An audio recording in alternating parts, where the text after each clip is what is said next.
Ladies and gentlemen, welcome to Managing Disruptive Change. Now, since we know that there are companies who got disrupted, companies who can adapt, and also there are disruptors on the market, we are trying to understand what disruption is. And having seen Clayton Christensen's idea of those incumbents who develop successfully in markets, making products better and better, but leaving room for entrance, it's important to understand that a little further. Let's first of all look into academia a little bit and to the concept of the so-called structural inertia in order to understand that. We start looking at that, we might want to look at IBM. IBM was a very successful company over the years, sometimes more successful, sometimes less successful, as we can see here. In the 80s, it was known as very successful. It was on the personal computer market. Their investments led to even 4 Nobel Prize winners. They were successful in selling mainframe computers. They did everything right. However, they started struggling in the 90s. They had a record loss of $8 billion in 1994 because at the very end, they didn't really see the change of the customer preference and purchasing decision making. So why is that? Why do companies that are really successful 10 years before struggle and at the very end are able to be successful later on?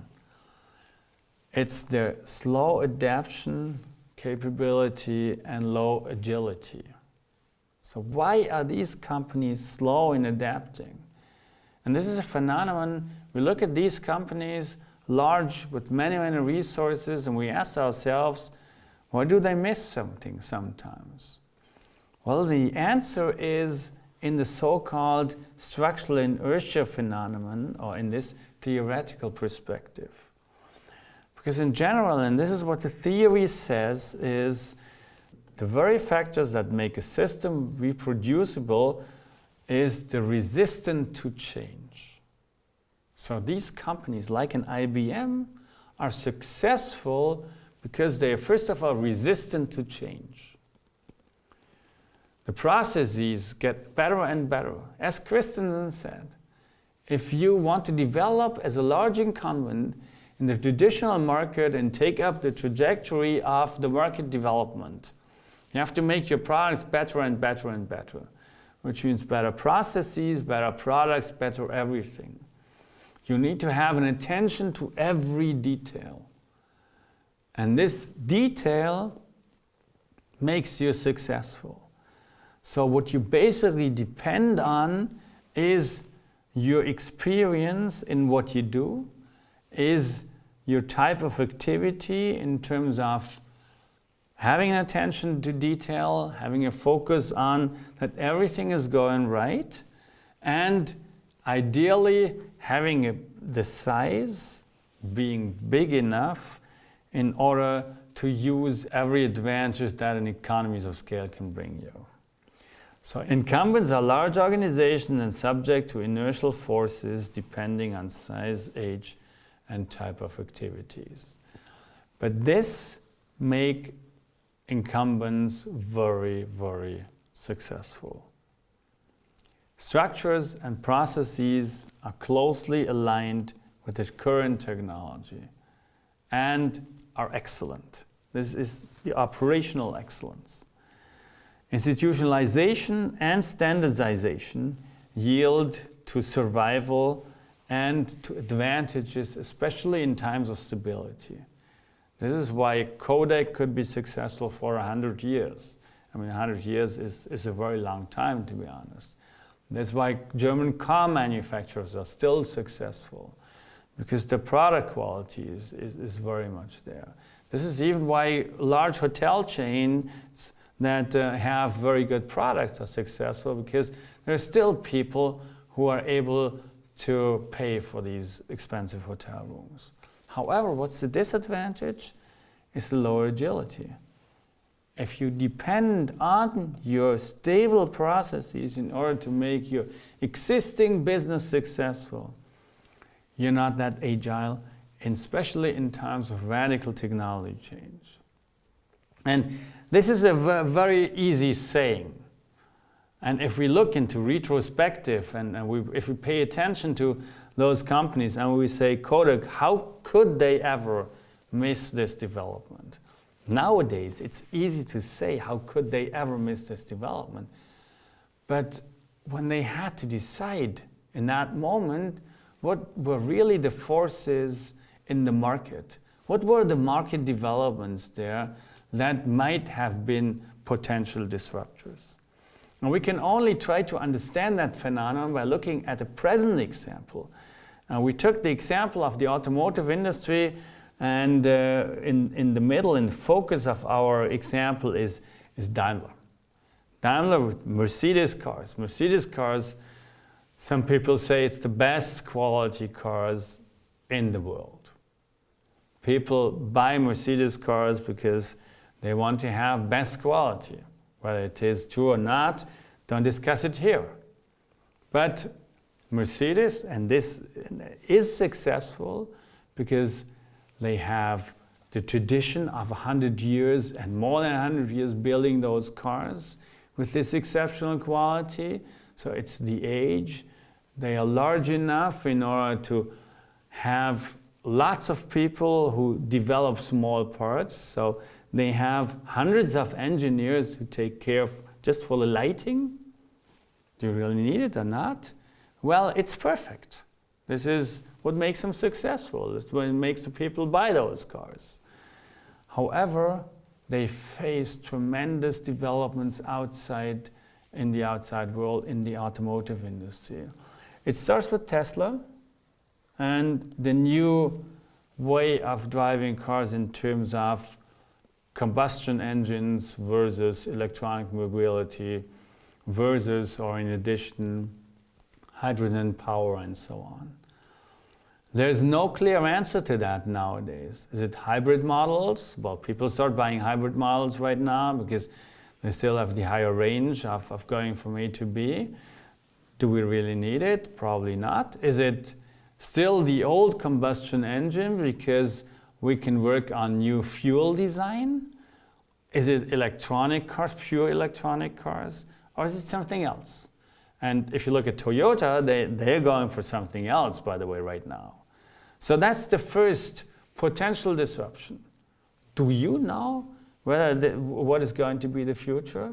How people drive in the future? Electric, not, hybrid, whatever, in 5, 10, 20, 50 years? Well, I don't. The second is car sharing. People stop buying cars, and especially in large cities. People don't need to have a car anymore. I mean, if you look at that, and it's just a study for Germany, in Germany, people use their cars 4% of the time. 96% cars are just standing around, parking garage and so on. And then you have to pay for the parking garage, by the way. So why don't you share your car? And why don't others share the car? So it's the car sharing idea which Uber uses, which car sharing industry uses, big car sharing websites, and so on. People stop buying cars, which puts pressure on the automotive industry to change the business model.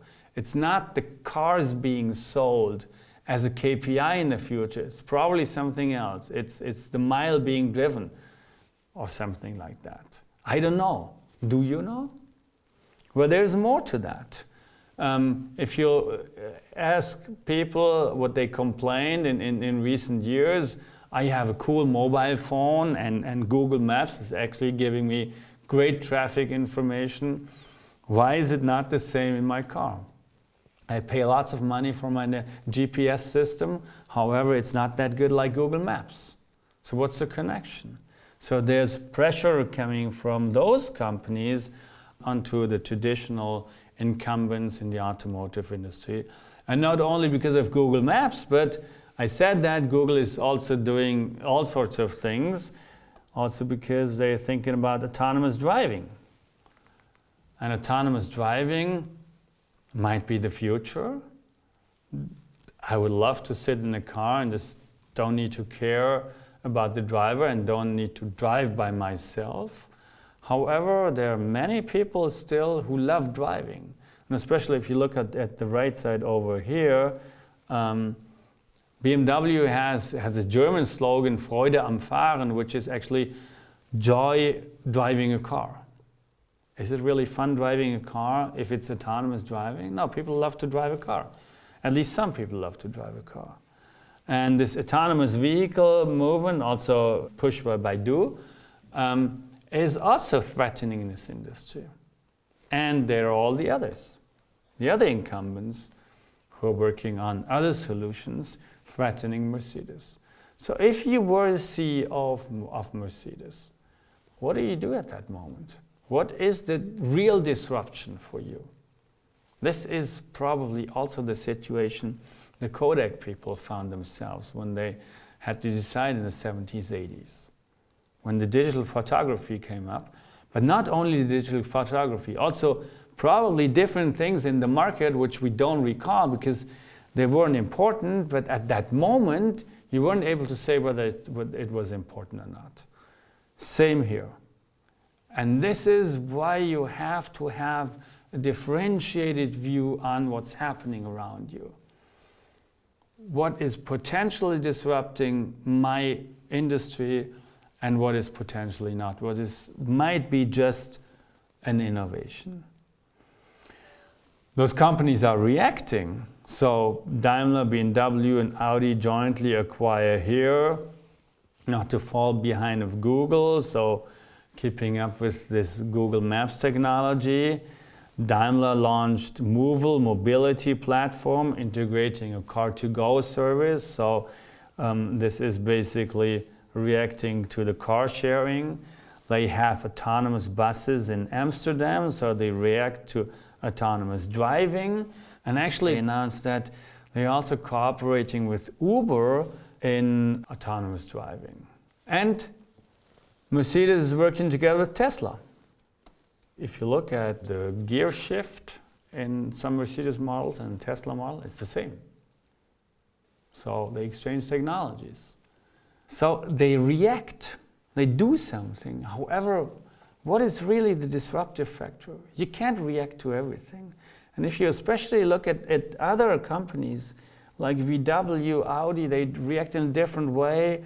How can they really react to everything? And especially VW, who have still a scandal and have to pay a lot of money for that scandal, which actually they don't have in order to react. What am I saying right now? What we saw is there were innovations. Some are disruptive, some are not. If we look in retrospective, we can always easily say Kodak didn't react. If we are in that situation right now, we cannot. I'm not able to say whether it's electronic mobility. What's the extent of autonomous driving? Do I really need this Google traffic in information? And so on. So I'm not able to say that. Maybe something new is coming up which I didn't even see. New production mechanisms for electronic cars that might change the entire world, or the hydrogen technology comes up. So there might even be more. In that situation, it's difficult to say what to do, leading to the point that you have to understand the disruption a lot more closely in order to understand how you can react to that. And if we look at those company examples which we had, these companies did not predict change adequately and adapted accordingly. Those were the companies who were likely to fail. However, it's always easy to say in retrospective, but it's more important that these companies would have needed, and every company nowadays needs a more systematic approach towards that problem. Kodak did not predict the strong rise of digital photography. Were they able to? Car industry today. Ask yourself. Nokia, even though they were an early innovator in that entire business, mobile phones, they failed to focus on smartphones. Did they see it? Probably they saw it. Did they consider it disruption? Maybe not. Remember the car industry. Blockbuster. They did not predict video on demand. They focused on core business instead. Actually, focusing on core business is what we also tell you in business school. Profit from the core. This is a very, very interesting idea and makes companies very successful. However, in the Blockbuster example, was wrong. And BlackBerry, even though very successful with business smartphones, it failed to move to the bigger touchscreen displays. They also focused on their core of security, but kept the old smartphones, which made them not successful. And again, to some extent also some structural inertia, because they were successful with that technology in the future and they were the best with that technology. They focused on that, which in that moment was wrong. But what do you do? Well, again, in retrospective, it's always easy to say this was the important disruption. If you're in that situation, you can't. So what you need is a more systematic approach. Companies are aware of disruptions in their industry. Everybody knows what's going on in various industries. But they often struggle to understand the disruption using a systematic approach. Understanding the disruption, reacting in the right way to that. This is why we say you need a detailed, a structured approach where you can identify potential disruptions and then proactively manage them in the right way. And we'll see in the next chapters how this could go.